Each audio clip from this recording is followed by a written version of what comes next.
करना भी जरूरी है। मौलाना साहब, अल्लाह ताला ने 6 दिन में कायनात बनाई और 7वें दिन जाकर तख्त पर बैठ गए। मतलब कि अल्लाह ताला को जो हिसाब बनाना था उन्होंने वो 6 दिन में बनाया, 7वें दिन जाकर तख्त पर बैठ गए। मतलब कि उसके बाद के जितने भी हुक्म है वो अल्लाह ताला के नहीं है, बल्कि वो शैतान के हुक्म है। और दूसरी तरफ हम मोहम्मद साहिब जी और उनकी उस टाइम की 1,80,000 अंबियाओं को देख सकते हैं। ना तो उन्होंने कभी मांस छुआ है और ना ही उन्होंने किसी को कहा है तुम मांस खाओ। लेकिन कुरान में कुर्बानी का जिक्र है। वही तो मैं बताना चाह रहा हूँ मौलाना साहब, वो जो बात के हुक्म है वो अल्लाह ताला के नहीं है बल्कि शैतान के हैं। क्योंकि कुरान से पहले 3 आसमानी किताबें और उतरी थी, जंबूर, तौरात और इंजिल। उनमें कहीं भी गोश्त खाने का जिक्र नहीं है। आप बेशक मुझे मार देना, लेकिन मेरी बात पर गौर फरमाना। जैसे हमें हमारे मजहब के ठेकेदार आज तक बताते आए हैं कि अल्लाह बेचून है, निराकार है, लेकिन हमारे कलाम पाक में लिखा है कि उस अल्लाह ताला ने 6 दिन में पूरी कायनात बनाई और 7वें दिन जाकर तख्त पर जा विराजे। इसका मतलब क्या है? इसका मतलब साफ ये है कि अल्लाह ताला का आकार है, वो किसी आकार में है, जभी तो जाके तख्त पे विराजेंगे। विचार करो मौलवी साहब, विचार करो। जी, वो अल्लाह ताला कबीर है। सूरत फुरकान 25 आयत नंबर 52-64 में देखना आप। जिसकी जानकारी किसी बाखबर से पूछो, और इस समय बाखबर सिर्फ रामपाल जी महाराज हैं, जो अपने कलाम पाक से इबादत बताते हैं और सच्चे अल्लाह की इबादत करवाते हैं। आप सब मेरे पे बेशक गुस्सा हो जाइए, लेकिन आप सबको पता है रामपाल जी महाराज से जुड़ने से पहले मेरी क्या हालत थी और आज मैं कहाँ हूँ। जब तक मेरे सवाब का दौर चला मुझे सुख हुआ, जिससे मुझे लगा मैं जो भी इबादत कर रहा हूँ वो बिल्कुल ठीक है। लेकिन जैसे ही मेरे गुनाहों का दौर शुरू हुआ तो मानो मेरे ऊपर दुखों का पहाड़ टूट पड़ा हो। और उसको खत्म करने के लिए जिसने जो भी बताया मैंने वैसा ही किया। किसी ने कहा तुम जुम्मे की नमाज करो, किसी ने फजर की नमाज करने को कहा, तो किसी ने तहज्जुद की नमाज करने को कहा। फायदा कुछ भी नहीं हुआ। इसके अलावा भी अल्लाह की तलाश मैंने ना जाने कहाँ नहीं की। कभी मोहिद्दीन चिश्ती की दरगाह, तो कभी अलीगढ़ की दरगाह, तो कभी महरौली की दरगाह तक फिरा। 40 दिन के जमात तक निकाले, लेकिन कोई फायदा नहीं हुआ, क्योंकि मजहब के ठेकेदारों ने जो हमें इबादत बताई थी वो सारी गलत थी। लेकिन आज समाज पढ़ा लिखा है, अब उनकी दाल नहीं गलती। अब वो समय आ गया है जब सब के सब बाखबर रामपाल जी महाराज से नाम उपदेश लेंगे और सच्चे अल्लाह की इबादत करेंगे। खुदा हाफिज।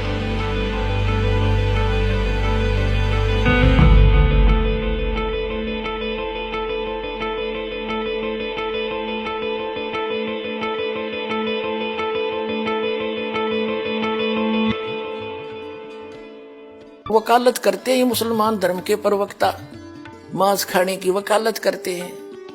क्योंकि देखो, अगर कुरान शरीफ में या किसी पुराण में, वेदों में और गीता में मांस खाने का कहीं प्रावधान नहीं है।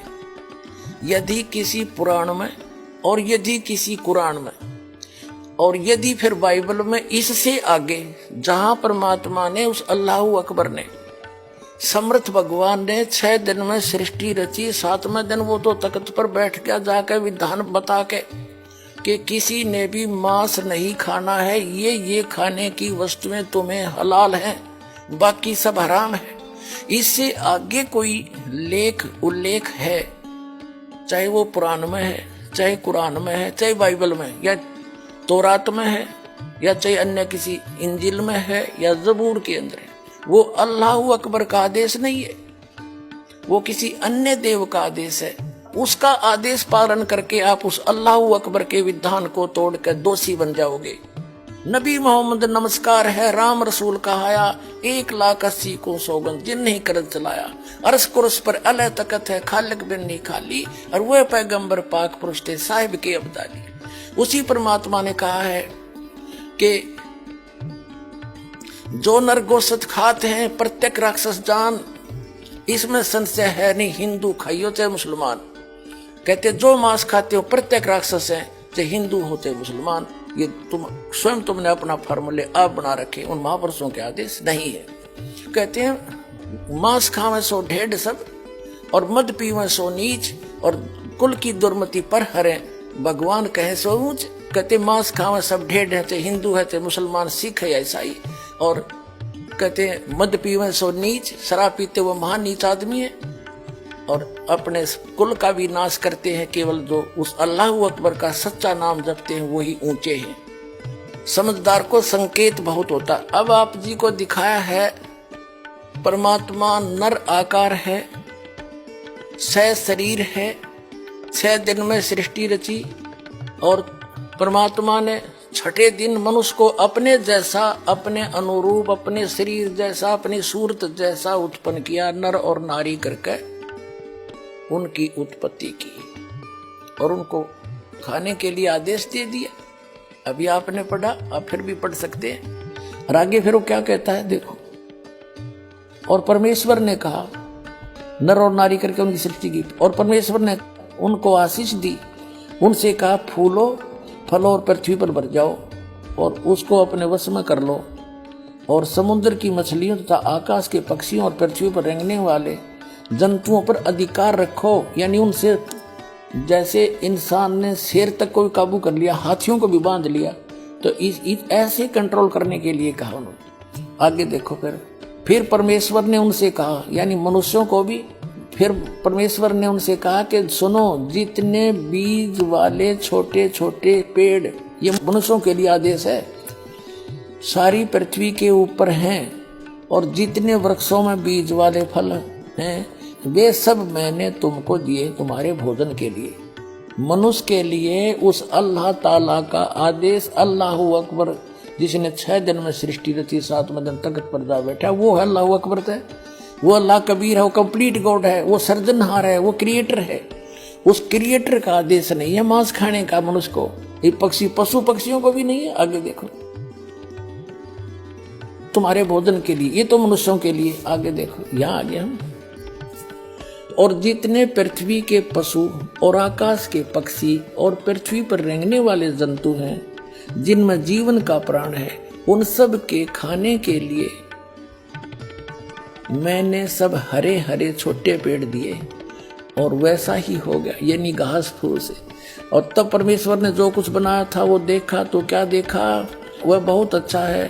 तथा सांझ हुई, फिर भोर हुआ। इस प्रकार ये 6वां दिन हो गया। अब 7वां दिन, यूं आकाश और पृथ्वी और उनकी सारी सेना का बनाना समाप्त हो गया। और परमेश्वर ने अपना काम जिसे वह करता था 7वें दिन समाप्त किया, और उसने अपने किए हुए सारे काम से 7वें दिन विश्राम किया। और परमेश्वर ने 7वें दिन को आशीष दी और पवित्र ठहराया, क्योंकि उसमें उसने सृष्टि की रचना के अपने सारे काम से विश्राम लिया। ठीक, अपने आत्माओं, जो क्रिएटर है, जो सबका रचनहार है, जो अल्लाह अकबर है, जो सुप्रीम गॉड है, उसने 6 दिन में सृष्टि रची, 7वें दिन तख्त पर जा बैठे। उसी के विषय में कुरान शरीफ में स्पष्ट किया है कि ये वही है। कुरान शरीफ का ज्ञानदाता कह रहा है, ये वही अल्लाह अकबर है जिसने 6 दिन में सृष्टि रची, 7वें दिन तख्त पर जा बैठा। यह है सूरत फुरकानी 25 और 604 पृष्ठ पे इस प्रकाशन के। हम पढ़ेंगे नीचे से। ये 51वीं आयत समाप्त हुई, 52वीं प्रारंभ होती है।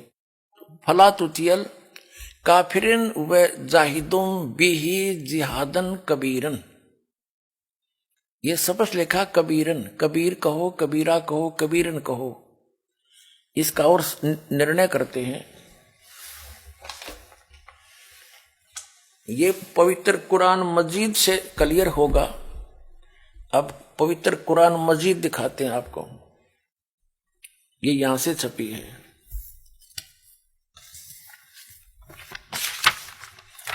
ये भी पहले भी दिखाई थी आपको, ये वही है।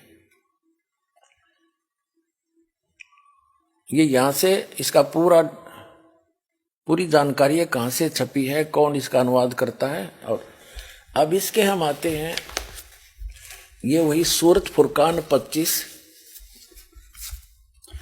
और कुरान मजीद 576 पृष्ठ पे इस प्रकाशन के।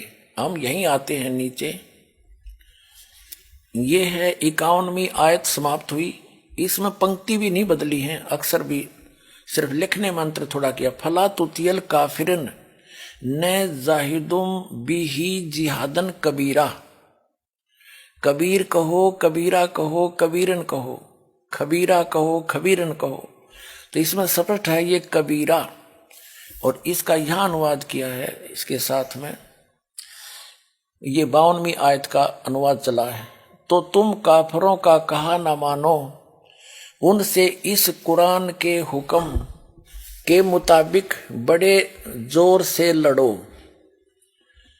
अब उन कबीर का अर्थ बड़ा कर दिया, ठीक है। अब हम फिर कुरान शरीफ को लेते हैं। ये पवित्र कुरान शरीफ है, यहां से देखिएगा। उसमें से हमने ये निर्णय करना था कबीर और कबीरा और कबीरन। ये कुरान शरीफ फिर ले ली हमने, सूरत फुरकानी 25 और 604 पृष्ठ पे हम आगे ये नीचे आएंगे।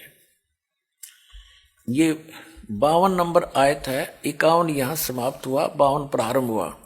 फला तुतियल काफिरिन व जिहादुम बिही जिहादन कबीरन। इसका अनुवाद बिल्कुल सामने किया है। ये अनुवाद करता भी मुसलमान भाई है कोई। तो ए पैगंबर, ये कुरान शरीफ का ज्ञान दाता बोल रहा है। तो ए पैगंबर, तुम काफिरों का कहा न मानना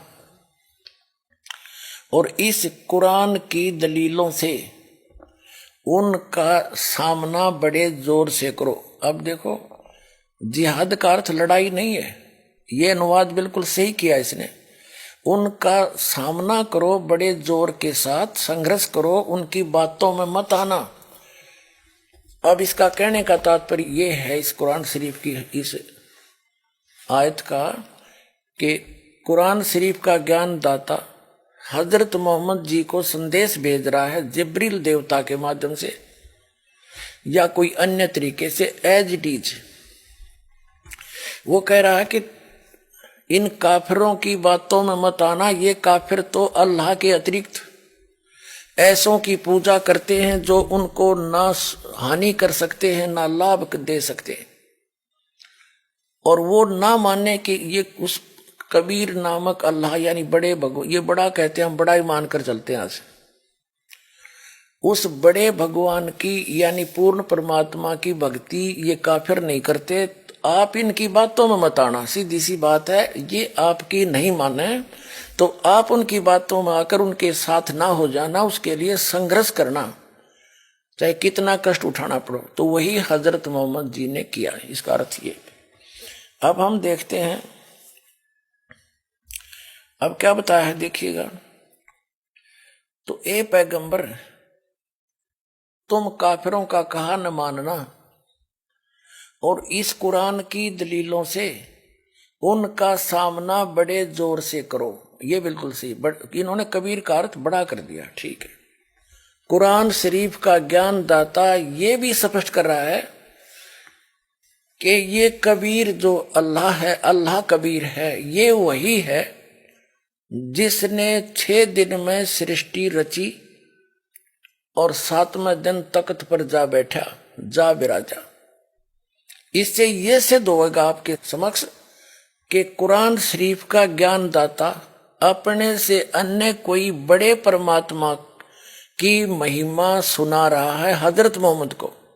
इससे यह सिद्ध हो जाएगा कि कुरान शरीफ का ज्ञान दाता अल्लाह अकबर नहीं है। अधिक जानकारी के लिए जगत गुरु तत्वदर्शी संत रामपाल जी महाराज द्वारा लिखित पवित्र पुस्तकें ज्ञान गंगा, जीने की राह, गीता तेरा ज्ञान अमृत, अंधश्रद्धा भक्ति खतराए जान बिल्कुल निशुल्क मंगाएं। अपना नाम, पूरा पता हमें व्हाट्सएप करें। हमारा नंबर है 7496801823। जगत गुरु तत्वदर्शी संत रामपाल जी महाराज के मंगल प्रवचन अब प्रतिदिन सुनिए MH1 श्रद्धा टीवी पर दोपहर 2 से 3 बजे, सारथी टीवी पर शाम 6:30 से 7:30 बजे, साधना टीवी पर शाम 7:30 से 8:30 बजे, ईश्वर टीवी पर रात 8:30 से 9:30 बजे।